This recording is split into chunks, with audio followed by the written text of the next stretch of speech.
नमस्कार, capital TV देख रहे हैं आप। मैं हूं आपके साथ पूजा। ब्रेकिंग नाउ में बड़ी खबर आपको बता रहे हैं।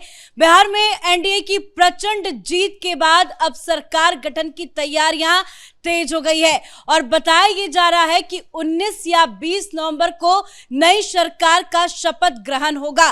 कल से काफी ज्यादा हलचल देखी जाएगी क्योंकि कल एक कैबिनेट की मीटिंग होगी जिसमें नीतीश कुमार मौजूदा विधानसभा को भंग करेंगे, उसका प्रस्ताव पास होगा। उसके बाद नीतीश कुमार गवर्नर से मिलकर अपना इस्तीफा सौंपेंगे, फिर नए सरकार का दावा पेश किया जाएगा।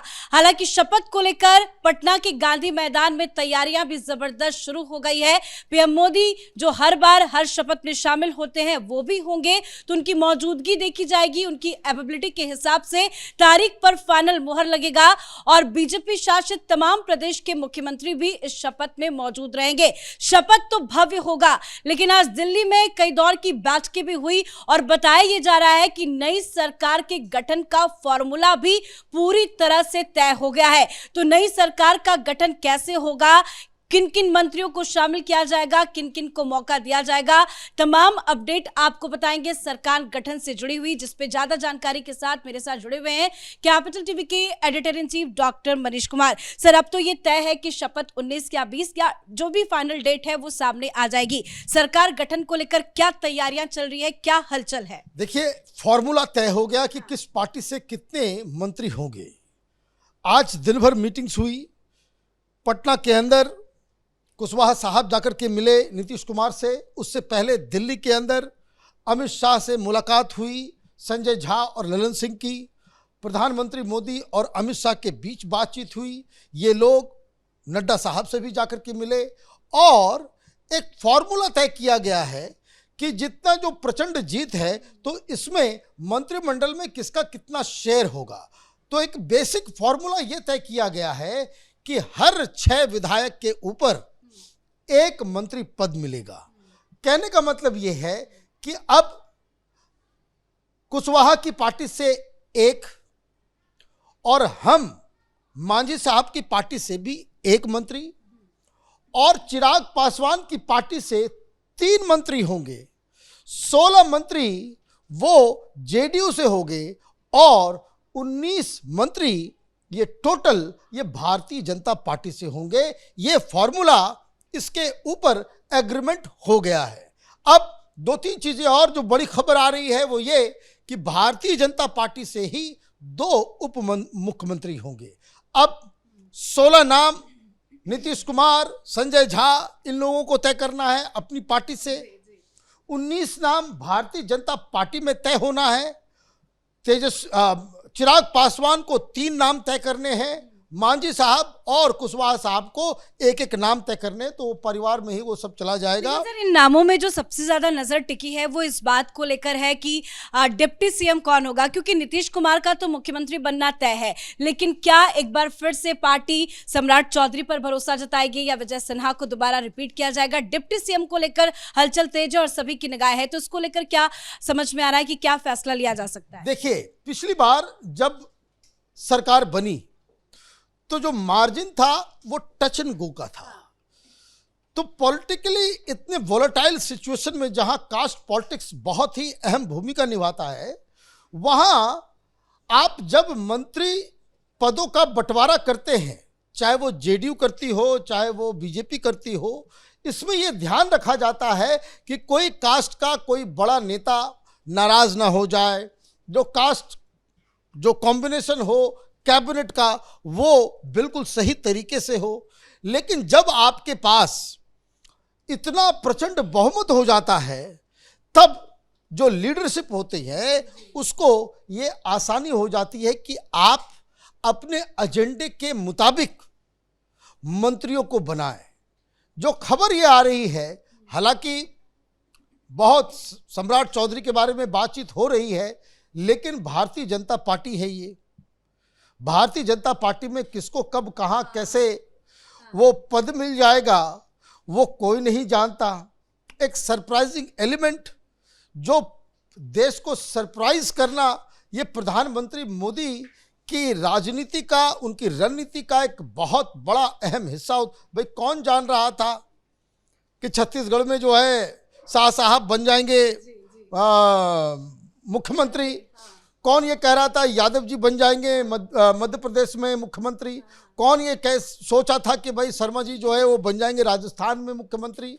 तो ये जो मुख्यमंत्री का चयन का जो तरीका है वो भारतीय जनता पार्टी में प्रधानमंत्री मोदी जब बहुमत बहुत तगड़ा हो तो वो एजेंडे के मुताबिक कि किस तरीके से आप अपने एजेंडे को लेकर के आगे जाएंगे, और उस स्कीम ऑफ थिंग्स में प्रधानमंत्री मोदी ने पहले ही इशारा कर दिया है कि अब जो सरकार अभी आएगी वो राजनीति कम और विकास के एजेंडे पे कैसे बिहार को आगे लेकर के जाया जाएगा उसके ऊपर ज्यादा काम करेगा। मतलब कि ये जो कास्ट कंसिडरेशंस है, समीकरण को साधने की जो बाध्यता पिछली बार थी वो बाध्यता नहीं रहेगी।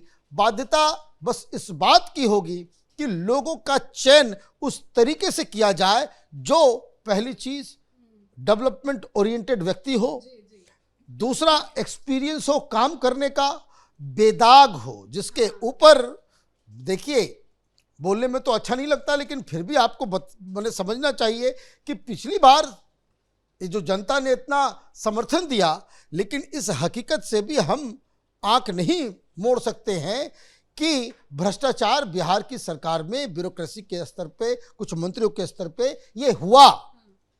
तो ये जो लांछन और ये जो पूरा जो कार्य प्रणाली ब्यूरोक्रेसी के हाथ में चला गया, तो जो नई सरकार होगी प्रधानमंत्री मोदी ऐसे ऐसे लोगों को ढूंढेंगे, तलाशेंगे जिनको गवर्नेंस का एक्सपीरियंस है, डेवलपमेंट ओरिएंटेड हो, भ्रष्टाचार नहीं करते हो, एक क्लीन इमेज हो, और ब्यूरोक्रेसी कैसे वर्क करती है, कैसे उनसे काम निकालना है, वैसे लोगों की तलाश होगी। तो इस बार जो लोग जीत के आए हैं उसमें कई सारे प्रोफेशनल्स हैं, कई सारे आईएएस ऑफिसर हैं, कई सारे आईआरएस ऑफिसर हैं, कई सारे प्रोफेशनल्स हैं, मैनेजमेंट के लोग। तो इस बार जो प्रधानमंत्री मोदी के सामने बुके है एमएलएस का, तो ये आप समझिए कि भारतीय जनता पार्टी के जो 19 नाम होंगे उसमें बहुत सारे पुराने नाम, जो कहा जा रहा है कि जेडीयू और बीजेपी दोनों मिलाकर के 30 से ज़्यादा मंत्रियों की छुट्टी हो जाएगी जो पिछले बार मंत्री थे। ये सारे जो नए एक्सपेरिमेंट होंगे उसके ऊपर अब भारतीय जनता पार्टी की बैठक दिल्ली में और जेडीयू की बैठक वो पटना के अंदर। अब ये नाम अगला 2 दिन, अब आपने जो जानकारी दी कि 19 या 20 तारीख को शपथ ग्रहण हो रहा, ये तारीख तो अभी तय किया गया है।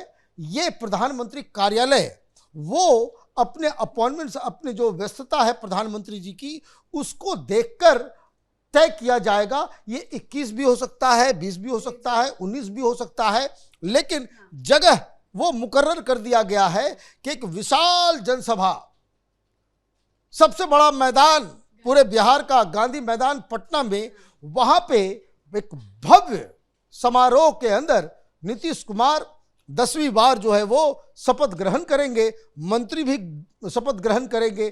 फिर आगे आएगा कि कौन सा मंत्रालय किसको दिया जाए। सर, पीएम मोदी हर बार अपने फैसले से चौंकाते हैं, कुछ ना कुछ ऐसा कर देते हैं जिसकी चर्चा बहुत ज्यादा होती है। और इस बार क्या पीएम मोदी एक बार फिर से सरप्राइज एलिमेंट के तौर पर किसी महिला का नाम आगे करेंगे? क्योंकि जो ये एमवाई समीकरण की बात करते हैं, महिला और युवा, किसी युवा को तो जरूर कैबिनेट में एंट्री दी जाएगी, मंत्रिमंडल में उसको जगह दी जाएगी, लेकिन क्या किसी महिला को भी आगे किया जाएगा? क्योंकि मीडिया में ये चर्चा चल रही है कि क्या इस बार कोई महिला उप मुख्यमंत्री बिहार में बन सकती है क्या? देखिए, यही बात मैं कह रहा था कि ये सिंबलिज्म का टाइम नहीं है। प्रधानमंत्री Modi is a pragmatic person, symbolism का कोई जगह नहीं है। अब सिंबलिज्म आप कहेंगे भाई महिला को बनाएंगे, तो भाई महिला तो पहले भी बनाए तो रेणु देवी को, तो क्या उससे फर्क पड़ गया? उससे कोई भारतीय जनता पार्टी को फायदा हुआ नहीं। तो ये महिला को बनाना, फला जाति से बनाना, ये कंसिडरेशन इस बार नहीं होगा, ऐसा लग रहा है, क्योंकि प्रधानमंत्री मोदी ने नई सरकार का एजेंडा पहले ही तय कर दिया है। तो वो लोग जो डेवलपमेंट करा सकते हैं, जिनके पास वो सामर्थ्य है, उनकी कैपेसिटी, उनका जो एक्सपीरियंस है, उसको ध्यान में रखकर आप भाई भूमियार से इतनी जाति से आप उसको ये देंगे, ओबीसी को इतना देंगे, दलित को, ये क्या है? ये पॉलिटिक्स ऑफ सिंबलिज्म है कि महिलाओं को देंगे या नहीं देंगे। ये सारी चीज़ें मुझे लगता है कि जब जनता ने इतना बढ़ चढ़कर आपको समर्थन दिया है तो ये उम्मीद भी करनी चाहिए कि जो नई सरकार होगी वो सड़क, नल, जल, पानी, बिजली, इन सब से आगे बढ़ के वहाँ इंडस्ट्रियलाइजेशन कैसे होगा, एग्रीकल्चर का कैसे विकास होगा, इस तरह के लोगों को प्रधानमंत्री मोदी आगे लेकर के आएंगे। धन्यवाद सर जानकारी के लिए। तो मंथन लगातार जारी है, दिल्ली में भी बैठकें हो रही है, पटना में भी बैठकें हो रही है, सरकार गठन को लेकर ये मंथन है और उम्मीद है कि फॉर्मूला बहुत जल्द भी अब मीडिया के सामने आ जाएगा।